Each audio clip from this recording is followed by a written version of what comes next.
Hello, and welcome to this brief tutorial class on applications of differentiation. We want to apply differentiations in the area of deriving equations of a tangent and normal to a curve. Of course, let's see how we can do that. But briefly, let me introduce you to my blog. You can always download study materials, either ebooks or videos. They are free. Just go to my blog. That's examsol.blogspot.com. You can always download enough study resources there, free ebooks and free video tutorials. Right? The blogspot has been given again as examsol.blogspot.com. Examsol, exam-XOL. Right.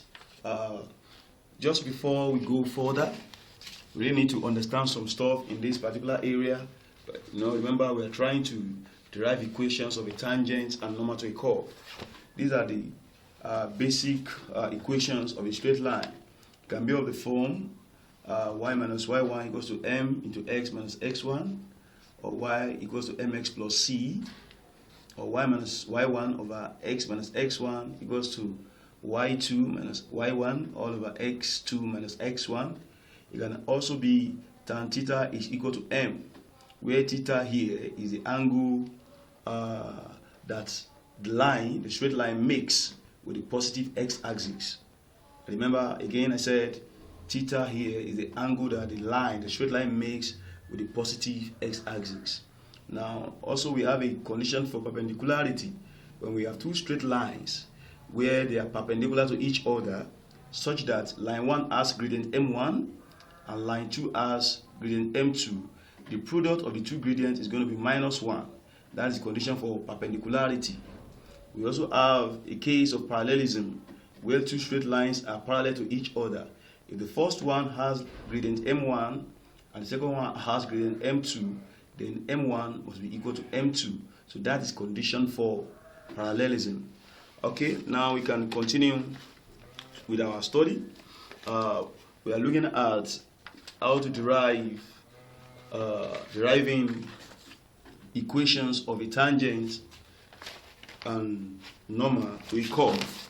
Now we have to quickly go through this. You know that when we say tangent, we are referring to a straight line that makes a single contact. A straight line that makes a single contact with a curve, right?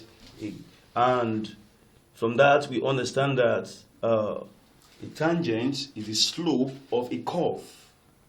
The slope of the curve is its tangent. That is one.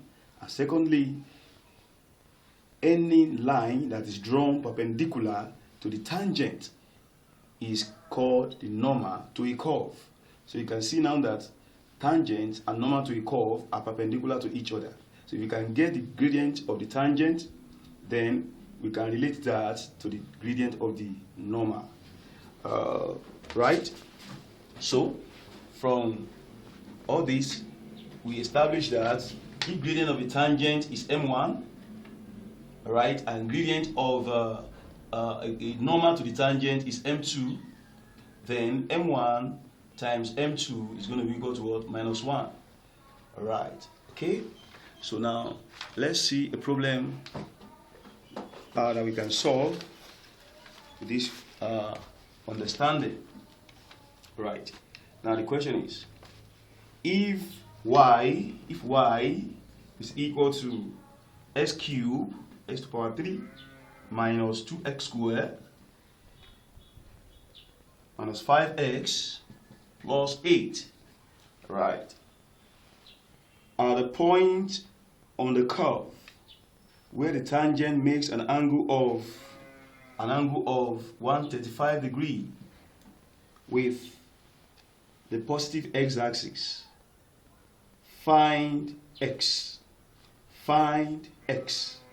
Again, if y equals to x to the power 3 minus 2x squared minus 5x plus 8, at a point on the curve where the tangent makes an angle of 135 degrees with a positive x-axis, find x.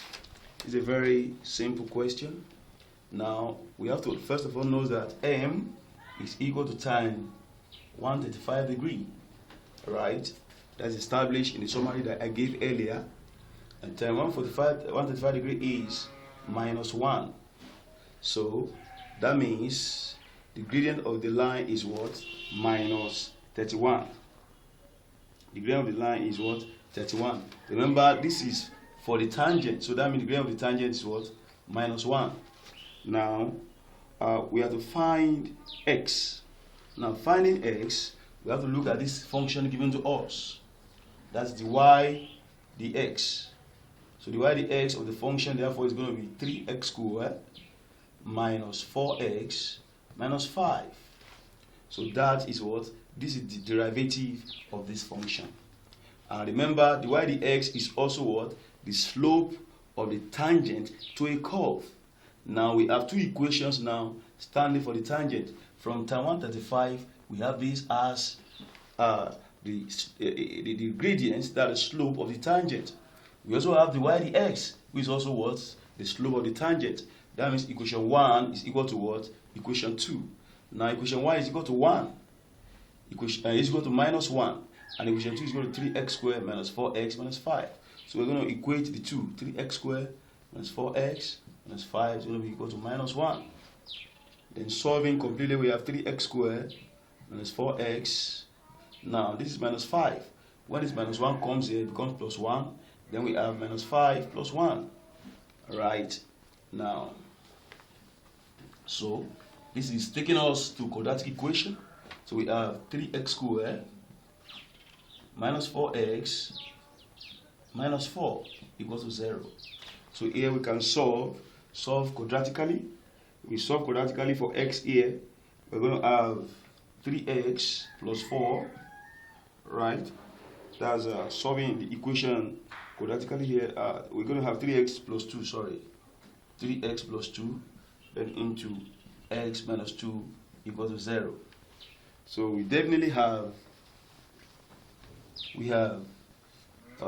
3x plus 2 is 0, or x minus 2 equals 0. So this gives us what? X equals to minus 2 over 3, or x is equal to 2. Alright, so we have the value of x as what? Therefore, x is equal to minus 2 over 3, or 2. So that's the value of x at that point. So you can see how we apply the knowledge here. Thank you very much.